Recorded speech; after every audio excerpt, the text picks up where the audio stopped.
The first thing I saw that morning was my husband's name on my phone, 38 missed calls. I stared at the screen from the passenger seat of my mother's rental car, my coffee untouched in the cup holder. 38 calls in less than 12 hours from the same man who the night before had looked me straight in the eyes and said, "Absolutely not. Your mom isn't my responsibility, figure it out." I didn't call him back. Not yet.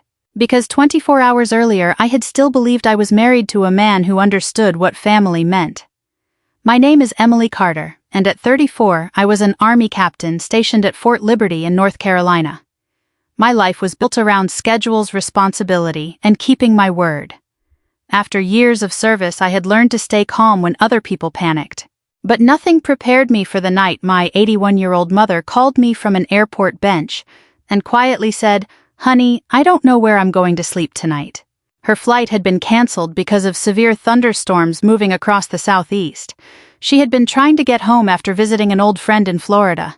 The airline had put her on standby for the next afternoon, but every affordable hotel near the airport was either full or charging prices that made no sense for one night. My mother hated asking for help. She was the kind of woman who would carry a grocery bag with a broken handle all the way home rather than admit she needed another one. Even at 81, she insisted on doing things herself. So when she called me, I knew she was scared. "Mom, stay where you are," I said. "I'll figure it out. I don't want to bother you." "You're not bothering me." I was already reaching for my keys. Our house was less than an hour from the airport. I knew exactly what I was going to do. I would pick her up, bring her home, make her something warm to eat, and let her sleep in our guest room. The next morning I would drive her back to the airport. One night. That was all. On the drive, I called my husband David. He answered after 3 rings. "Hey," he said.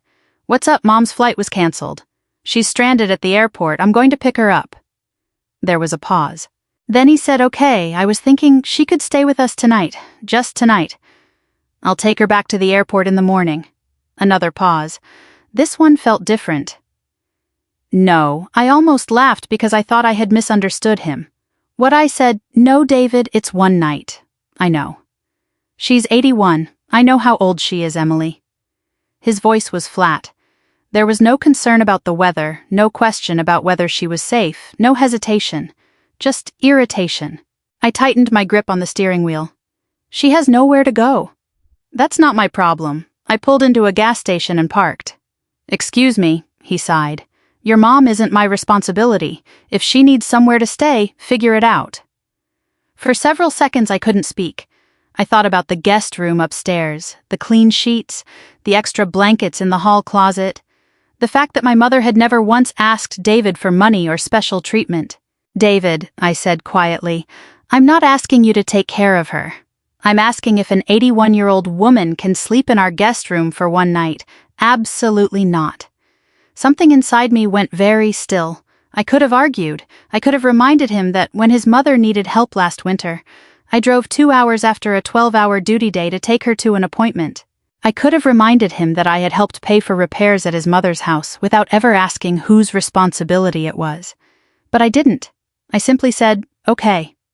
He seemed almost surprised by how quickly I gave in. "Good," he said. "I've got work early tomorrow." Then he hung up. I sat there for another minute. The traffic moved around me. A truck rumbled past. Someone was filling a car at the next pump. Everything looked ordinary. But my marriage suddenly didn't. I drove to the airport and found my mother sitting beside 2 suitcases wearing a cardigan over her blouse. She looked exhausted. When she saw me, she smiled. "You came. Of course I came." She studied my face. "Did David mind?" I forced a small smile. "He's tired. It's fine." I didn't tell her what he had said. I didn't want her carrying the weight of his rejection on top of everything else. At the hotel, I paid for the room, carried her bags upstairs, and made sure she had water and her medication beside the bed. She touched my hand. "I'm sorry, sweetheart." "For what?" "For causing trouble." I sat beside her. "Mom, you are not trouble." Her eyes filled with tears. I hugged her. That night I barely slept. Not because I was angry, because I was thinking. About every time I had said yes when I wanted to say no, every time I had defended David. Every time I had told myself that marriage meant making sacrifices. By morning, I understood something I had been avoiding for a long time. Sacrifice was not the problem. One-sided sacrifice was. At 7:12 a.m., my phone began vibrating. David. I ignored it. It rang again, and again. By the time I looked at the screen, there were 38 missed calls. Then a text appeared. Emily, please call me. I need you. I read it twice. The woman who had spent the night making sure her 81-year-old mother had a safe place to sleep suddenly felt very calm. Because whatever had happened at home, David was no longer calling to tell me my mother wasn't his responsibility. He was calling because he needed something from me. And for the first time in our marriage, I wasn't sure I was going to give it to him. I let the phone ring one more time before answering. Hello, David didn't say hello. Emily, where are you? I looked through the hotel window at the parking lot below. My mother was sitting at the small table near the window, slowly stirring sugar into her coffee. I'm with Mom. I know that. I mean, where exactly? Why? He exhaled sharply. Because I need you to come home. I almost smiled. Last night he had made it very clear that my mother had no place in our home. Now he wanted me there. What happened? My mom has a problem. I sat back in my chair. Linda, yes. What kind of problem?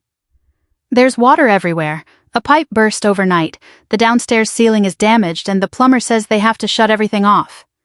I glanced at my mother. She had stopped stirring. Is your mom okay? She's fine. She's staying with a neighbor right now. That's good. I need her to stay with us. I said nothing. David continued.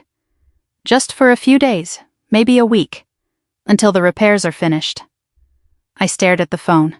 There was something almost surreal about hearing those words. A few hours earlier, he had told me my mother wasn't his responsibility. Now his 80-year-old mother needed our guest room.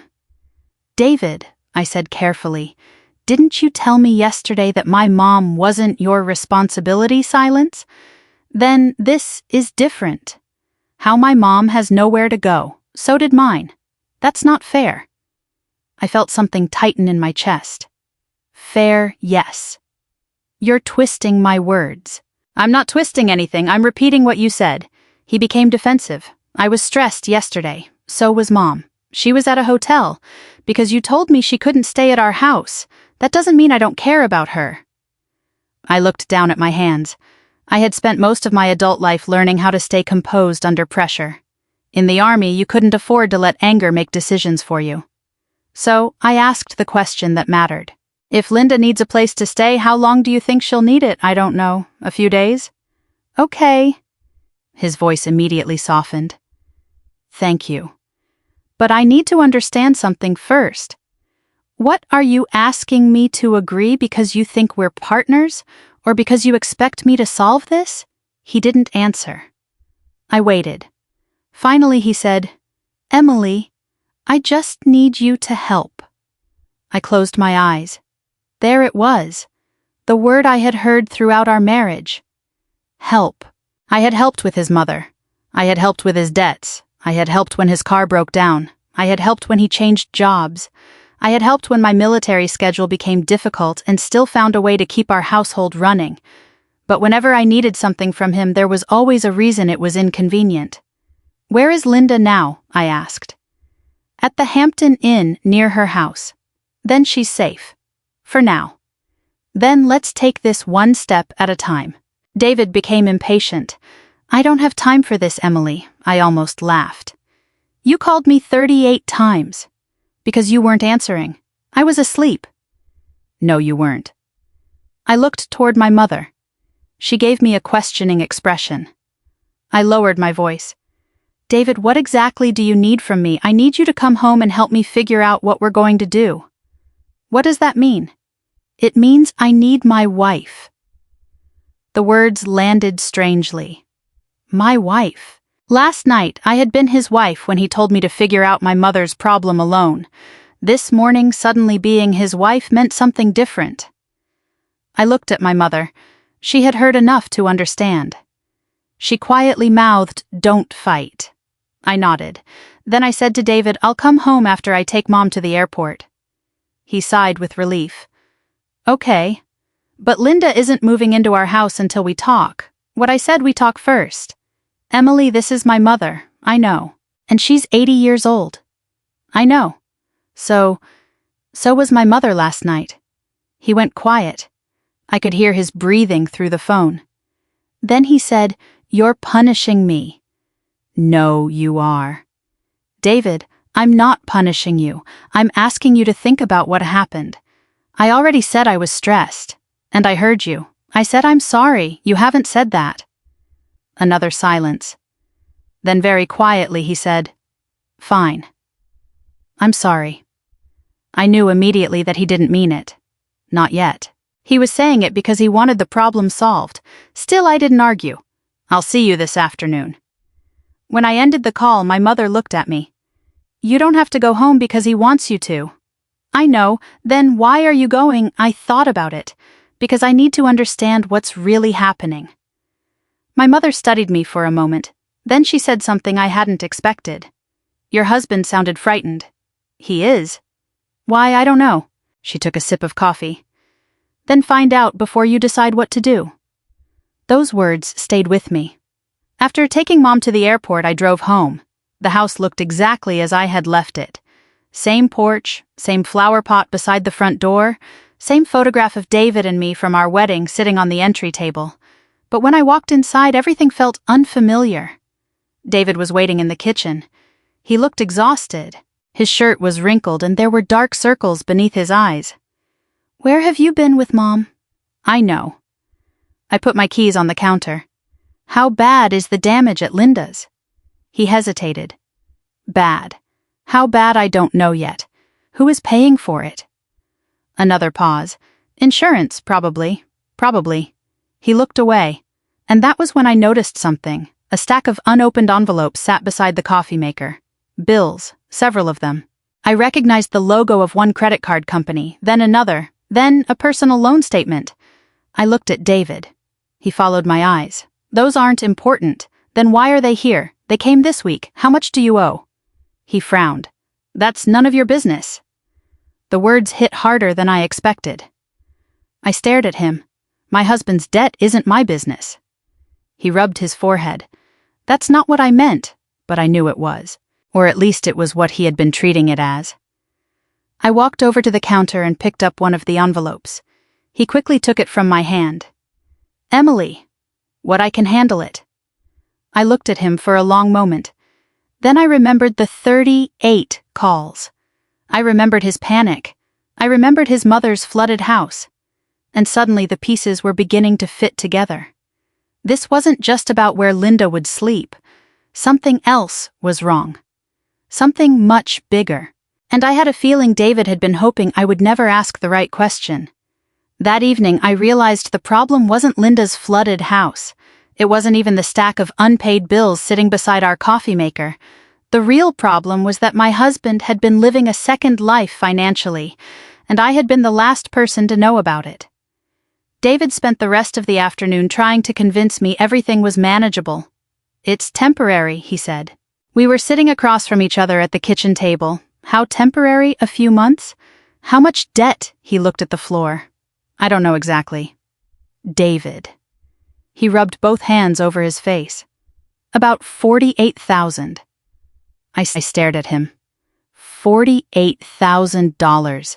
Maybe a little more. My stomach tightened. Credit cards. Some. Personal loans. Yes, anything else he didn't answer. That silence told me there was more. I leaned back in my chair. How long have you known it's complicated? No, it isn't. He looked at me. You've been hiding almost $50,000 of debt from me. I was trying to fix it before you found out. Why? Because I knew you'd worry. I almost laughed. You didn't want me to worry. No, you wanted me not to know. He looked away. There was a difference. A very important one. I had spent years in the military learning that problems rarely became smaller because someone hid them. They became more dangerous. What did you spend it on? David's jaw tightened. Things. What things? Living expenses. Some repairs. A few bad decisions. A few. He didn't answer. I thought about our household budget. The mortgage was current. Utilities were current. Our insurance was current. I had always assumed David was managing his side of the finances responsibly. Then another thought came to me. Have you been using money from our joint account to make those payments? He looked at me. Only for a second. But that was enough. My heart sank. How much I put some money back.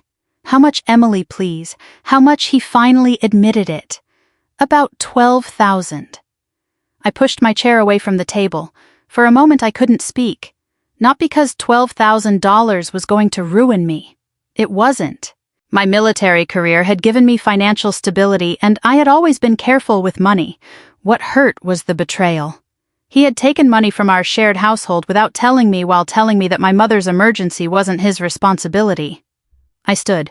Where are you going? To look at our accounts. You don't trust me, I turned around. Do you? He looked confused. What do you trust me? Of course. Then why did you hide this? He had no answer. That night, I sat at the dining room table with my laptop open. I downloaded statements, credit card statements, bank statements, loan records. I went through every transaction carefully. At first I expected to find only debt. Instead, I found something much more painful. For almost a year, David had been spending hundreds of dollars a month on things he had never discussed with me. Expensive dinners, weekend trips, online purchases, a new television, concert tickets, a private golf membership. None of those things were wrong by themselves, but together they told a story. David had been spending as if we had more money than we did, and when the bills came due, he had quietly relied on my income to keep everything afloat. I kept scrolling. Then I found a payment to an account I didn't recognize. I wrote down the name. The next morning I called the bank. It was a personal line of credit, in David's name. But the address attached to it was ours. I sat there staring at the screen. When David came home from work, I asked him about it. What is this? He froze. Where did you see that? On our financial records. You went through my accounts. I went through our accounts. He pulled out a chair. Emily, I was going to tell you.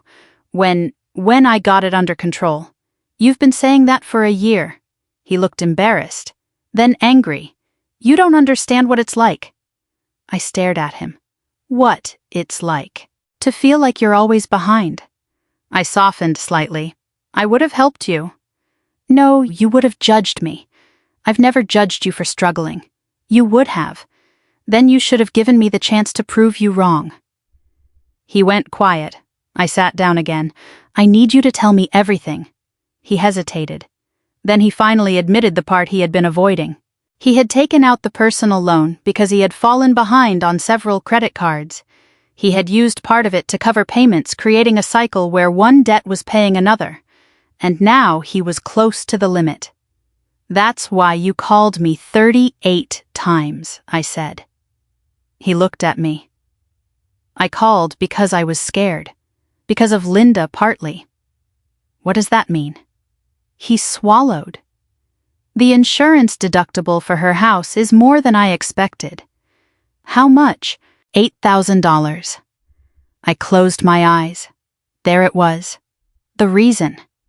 He wasn't simply worried about where his mother would stay. He needed money. My money. And suddenly his refusal the night before looked different. Maybe he had been angry because he knew he might need me the next morning. Maybe he had convinced himself that my family was my responsibility because he wanted his family to remain his priority. Either way, something had become painfully clear. He expected my resources to be available when his family needed them, but my mother was somehow an inconvenience. I looked at him. Did you ever plan to tell me about the debt? Yes. When I don't know. I nodded slowly. Then I said the words that frightened him more than any argument could have. I'm separating our finances. His face changed. What? You heard me. You're going to punish me because I made mistakes. No, I closed the laptop. I'm stopping you from making your mistakes my responsibility. He stood. Emily, we're married. Yes. So what's mine is yours. I looked directly at him. Then why wasn't my mother yours when she needed one night? He said nothing. The kitchen became completely silent. I didn't raise my voice. I didn't threaten divorce. I didn't insult him. I simply began moving my money into an account only I could access and contacted a financial counselor through a military family support program. That was the moment my revenge truly began. Not because I wanted to hurt David, because I was finally removing the one thing he had counted on without realizing it, my unconditional rescue. And there was one more thing I needed to know. The next morning, I found an email on our shared computer. It was from David to his brother. The subject line read, "Don't worry, Emily won't leave." I opened it. And after reading the first few sentences, I understood just how badly my husband had misunderstood me. I read the email 3 times. Not because I didn't understand it, because I couldn't believe how certain David sounded. He had written to his brother about his debts, the repairs at Linda's house, and the possibility that I might finally become angry.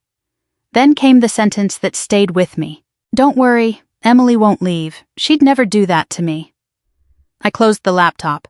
For years I had thought loyalty was one of my strengths. That morning I realized David had mistaken it for a weakness. I didn't confront him immediately. I had learned something during my years in uniform: when emotions are high, don't make decisions simply because someone expects an immediate response. So I made coffee, I took a shower, I put on my uniform. And I went to work. For the first time in a long time, I spent an entire morning thinking about something other than how to keep my marriage comfortable. At lunch, I called the financial counselor available through the military installation. I explained the situation without exaggerating anything. She listened. Then she asked me a question. "Are you trying to save your marriage?" I hesitated. "Yes." "Then the first thing you need to save is yourself." I wrote that down. Not because it sounded dramatic, because it made sense. That afternoon I returned home. David was sitting at the kitchen table. He looked nervous. "You've been avoiding me. I've been working." "You saw the email." I stopped. "So you know." "I know." He looked down. I was frustrated. "You told your brother I wouldn't leave. I didn't mean it like that. How did you mean it?" He couldn't answer. I put my bag down. "You've spent months making decisions because you believed I'd always clean up the consequences. That's not fair, isn't it?" He stood. I was scared. So was my mother. His face tightened. "I already apologized for that." "No, David. You apologized because you needed something from me." He shook his head. "That isn't true." "Then tell me what you were thinking when you told me my 81-year-old mother wasn't your responsibility." He stared at the floor. I was angry. "At her, no, at me." He nodded. "Why?" He took a long breath. "Because everything seems easier for you." I almost laughed. "Easier?" "You have your career. You have your benefits. You're disciplined. You always know what to do." I stared at him. "You think my life is easy?" "No. You've watched me leave before sunrise for years." "I know." "You've watched me miss birthdays, holidays, family dinners, and weekends because of duty." "I know." "You've seen me come home exhausted and still make sure the bills were paid." "I know." "Then why are you competing with me instead of standing beside me?" His eyes filled with tears. "I don't know." That was the first honest answer he had given me in days. I sat down. He sat across from me. For the first time, the anger between us gave way to something more complicated. Pain. David told me he had started feeling inadequate years earlier. Every time I received a promotion, he felt proud for about 5 minutes, then insecure. Every time someone thanked me for my service, he wondered why nobody thanked him. Every time I handled a crisis calmly, he felt like he was failing. Instead of admitting those feelings, he became resentful, and resentment left alone long enough turned into cruelty. "I thought if I made you feel like you weren't needed," he said, "I'd feel less useless." I looked at him. "That is one of the saddest things you've ever said to me." "I know, but it doesn't excuse what you did."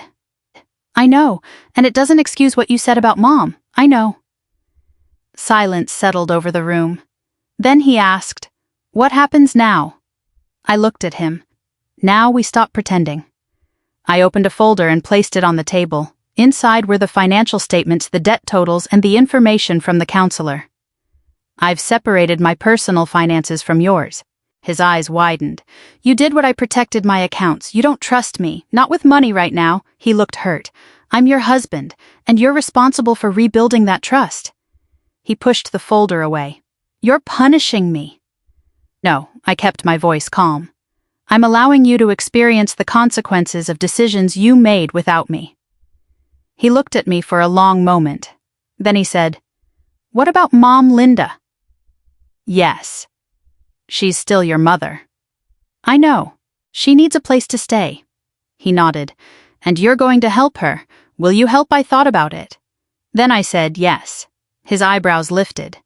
Really, yes. But not the way we used to. What does that mean? It means we make a plan. We find out what insurance covers. We talk to the contractor. We look at temporary housing. We don't put everything on a credit card and pretend the problem disappeared. He nodded slowly. And the money? I won't give you money to hide the problem. He swallowed. But if there's a legitimate emergency, we handle it together, transparently. For the first time, David seemed to understand the difference. I wasn't abandoning him. I was refusing to enable him. That evening, we visited Linda. Her house was a mess. Fans were running to dry the floors, furniture had been moved into the garage, and the smell of wet drywall filled the air. Linda looked embarrassed when she saw me. Emily, I'm so sorry. You don't have to apologize. She glanced at David. He told me what happened. I looked at her. Mom, this isn't your fault. She reached for my hand. I know what he said about your mother. I froze. David looked uncomfortable. Linda continued. I told him he was wrong. David looked down. She told me that he said quietly. Linda squeezed my hand. Your mother is family. Those words nearly broke me, because they were exactly what I had wanted to hear from my husband. Not because my mother needed to be his responsibility, but because compassion shouldn't require a legal obligation. When we left Linda's house, David walked beside me in silence. Finally, he said, Are you leaving me? I stopped. I haven't decided. His face fell. I love you. I believe you. Then why doesn't that feel like enough? Because love without respect eventually becomes another kind of loneliness. He looked away. I touched his arm. If you want this marriage, David, I need to see change. What kind real change? He nodded. I'll do it. I looked at him. For once, don't promise me. Then what? Show me.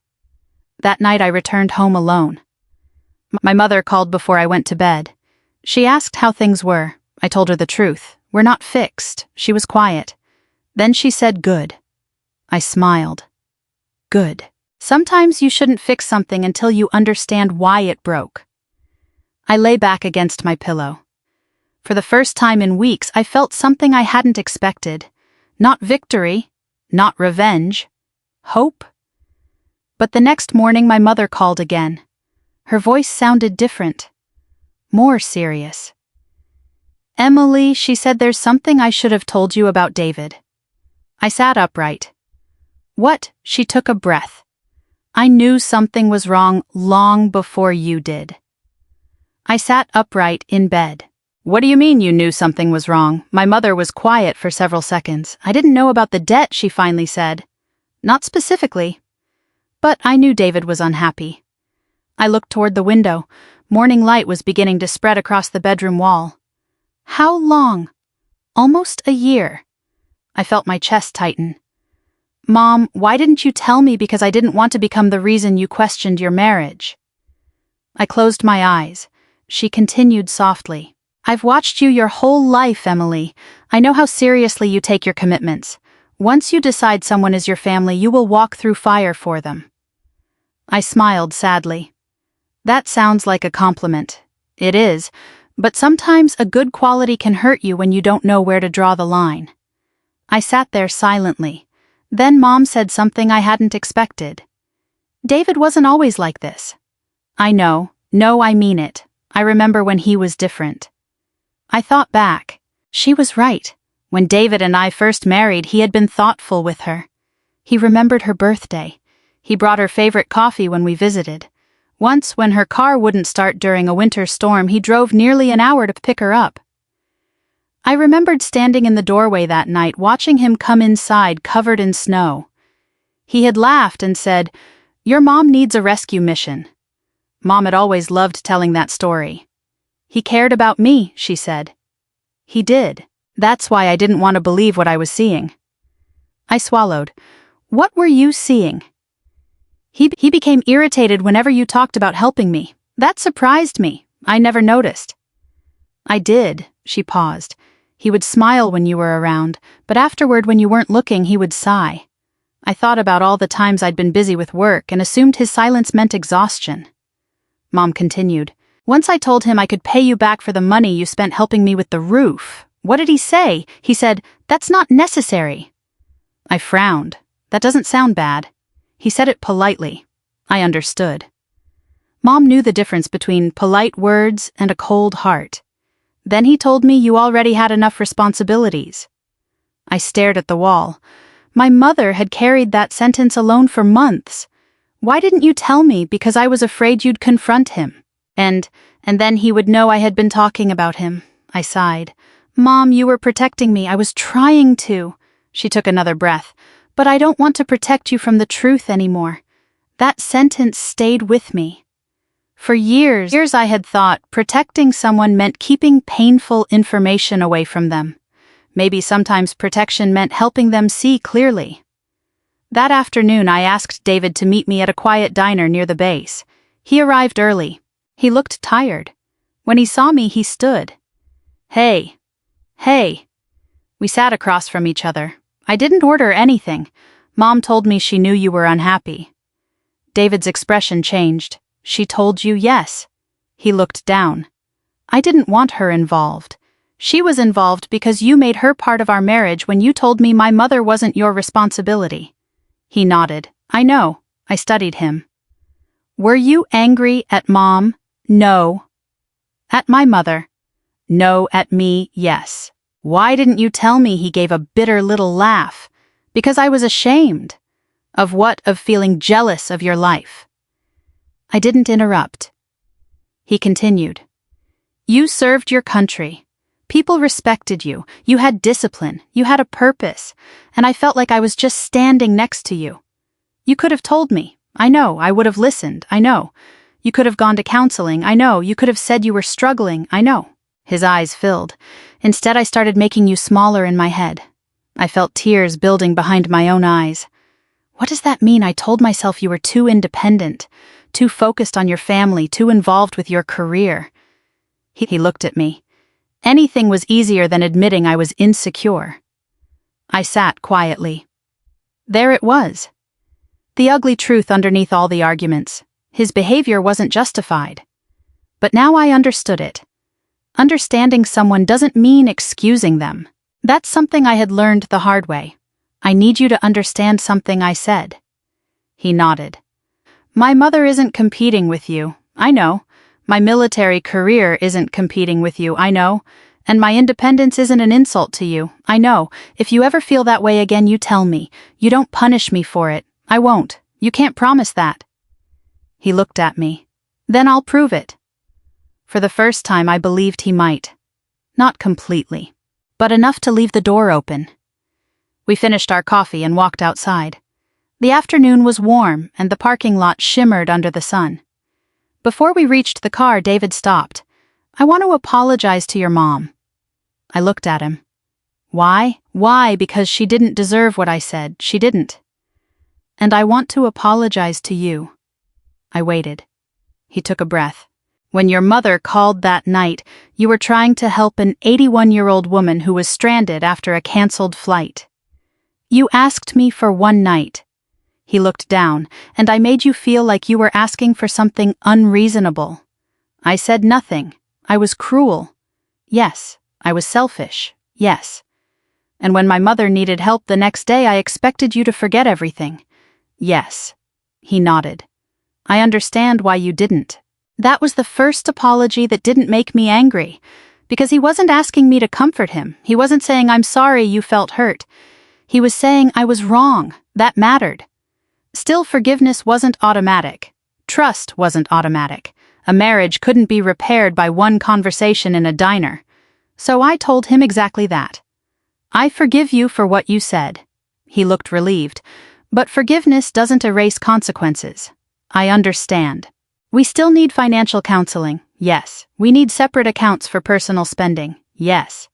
"And if either of us is struggling, we talk before making financial decisions." "Yes." "And my mother will always be welcome in my life." He smiled faintly. "She should be." I studied his face. "Do you mean that I do?" A week later, David came to my mother's house. He brought flowers. Mom opened the door. She looked at him for a long moment. "Can I come in?" he asked. She stepped aside. He entered. Then he stood in front of her and said something I will never forget. "Margaret, I was wrong." Mom didn't immediately respond. David continued. "You needed help and I made you feel unwanted. You didn't deserve that." Mom looked at him. Then she said, "No, I didn't." He nodded. "I know." She eventually hugged him. It wasn't a movie-style embrace.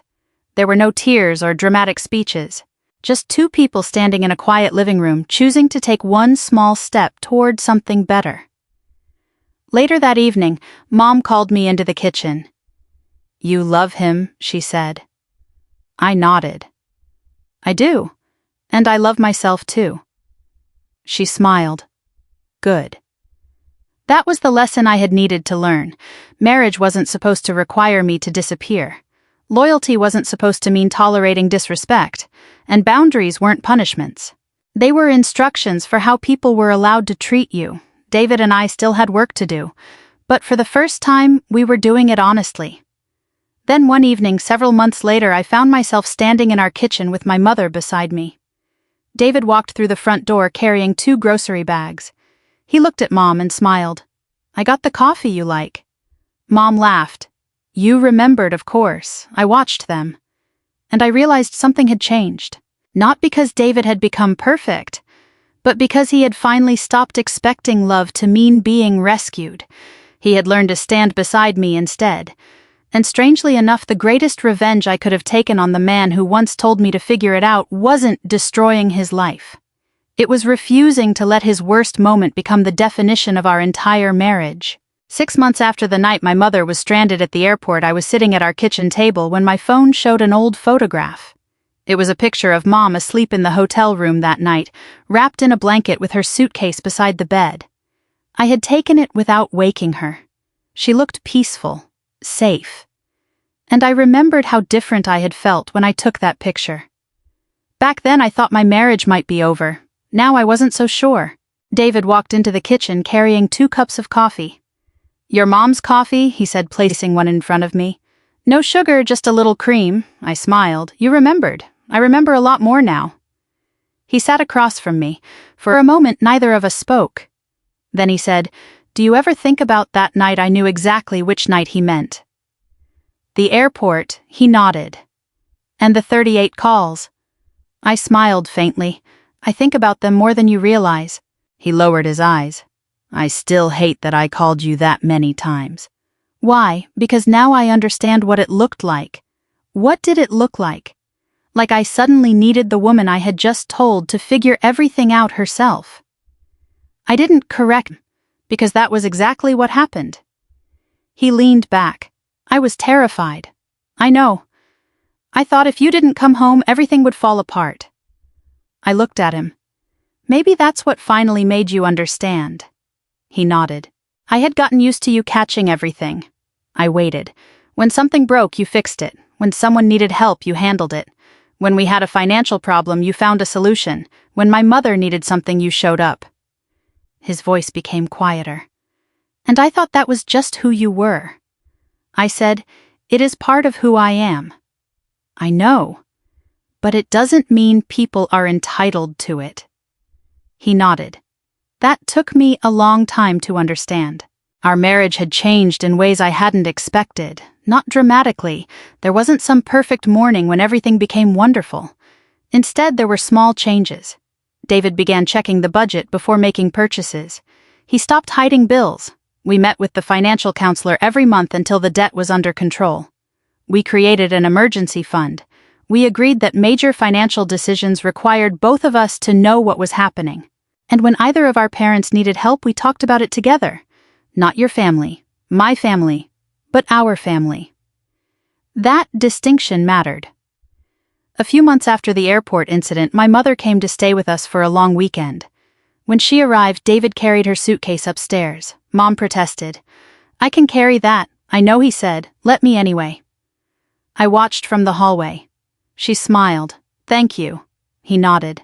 Then he looked at me. I put fresh sheets on the guest bed. I smiled. Good. That night, the three of us ate dinner together. Nothing fancy. Roast chicken, mashed potatoes, green beans, the kind of meal that wouldn't make anyone post a picture online. But I remember it clearly. Mom told stories from when I was little. David laughed at one about me trying to salute a mailman because I thought every man in uniform was a soldier.